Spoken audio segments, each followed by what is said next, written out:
The book of Leviticus. It's the third book of the Bible, and it's set right after the exodus of the Israelites from their slavery, when God brought them to the foot of Mount Sinai and invited Israel into a covenant relationship. Now, they had quickly rebelled and broke that covenant, and God had wanted for his glorious presence to come and live right in the midst of Israel in the form of this tabernacle. But Israel's sin has damaged the relationship.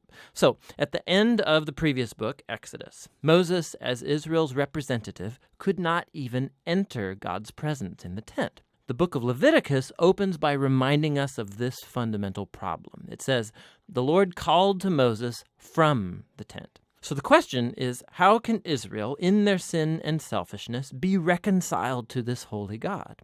That's what this book is all about, how God is graciously providing a way for sinful, corrupt people to live in his holy presence. Now, let's pause for a second and explore this really important idea that God is holy. It's fundamental to understanding this book. The word holy means simply to be set apart or unique.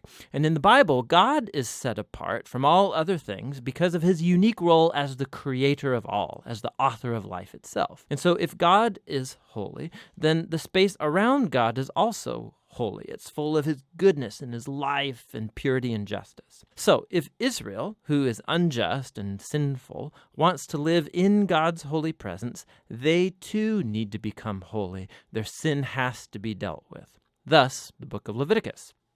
Now, the book has a really amazing symmetrical design. It explores the three main ways that God helps Israel to live in his presence. The outer sections are descriptions of the rituals Israel was to practice in God's holy presence. The next inner sections focus on the role of Israel's priests as mediators between God and Israel. And inside of that are two matching sections that focus on Israel's purity. And then right here at the center of the book, there's a key ritual, the Day of Atonement, that brings the whole book together. The book concludes with a short section where Moses calls on Israel to be faithful to this covenant. Let's dive into the book. The first section explores the 5 main types of ritual sacrifices that Israel was to perform.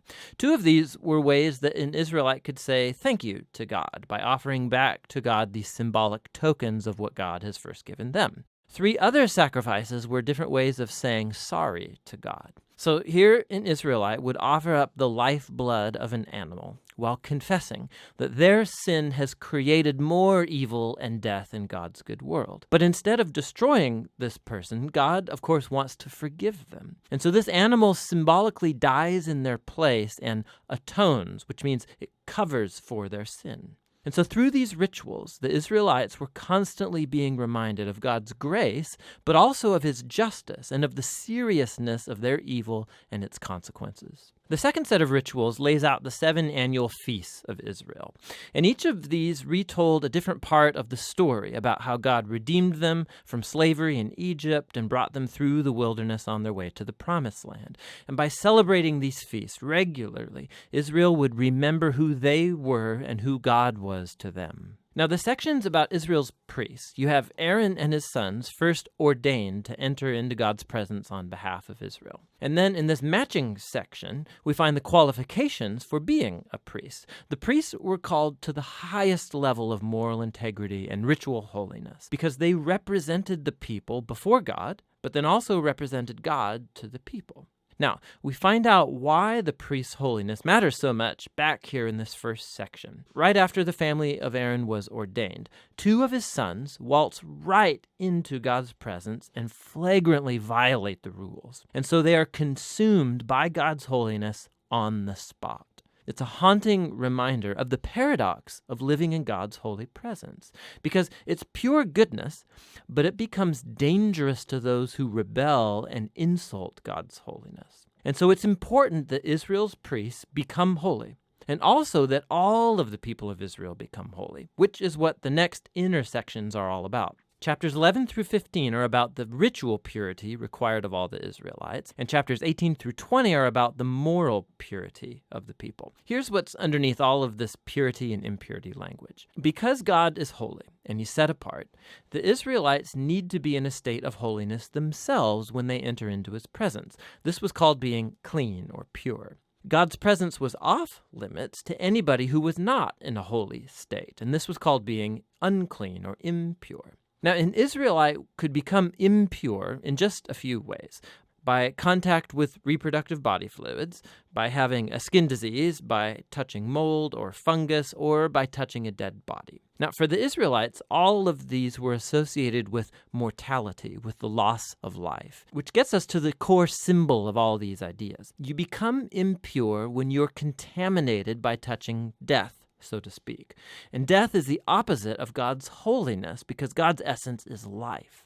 Now, this is really key. Simply being impure was not sinful or wrong. Touching these kinds of things was a normal part of everyday life. And impurity was a temporary state. It just lasted a week or two, and then it's over.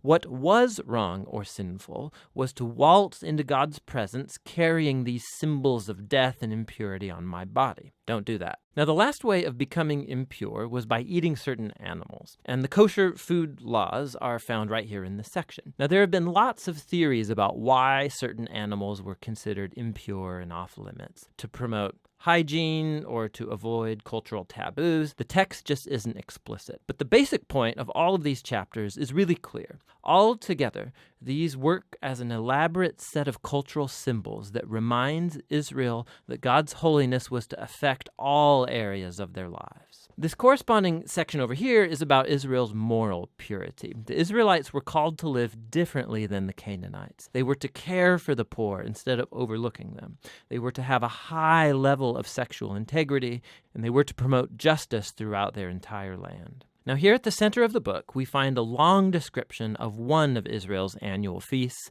the Day of Atonement. Odds are that not every Israelite's sin and rebellion would be covered through the individual sacrifices. And so once a year, the high priest would take 2 goats. One of these would become a purification offering and atone for the sins of the people. And the other was called the scapegoat. The priest would confess the sins of Israel and symbolically place them on this goat, and then it would be cast out into the wilderness. Again, this is a very powerful image of God's desire to remove sin and its consequences from his people so that God can live with them in peace.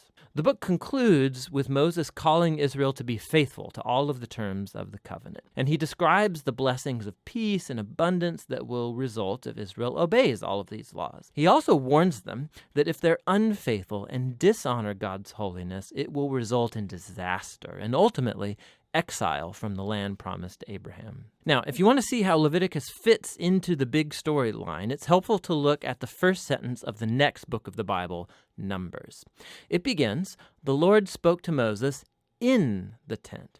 So we can see that Moses is now able to enter God's presence on behalf of Israel. The book of Leviticus, it worked. So despite Israel's failure, God has provided a way for their sin to be covered so that God can live with sinful people in peace. And that's what the book of Leviticus is all about.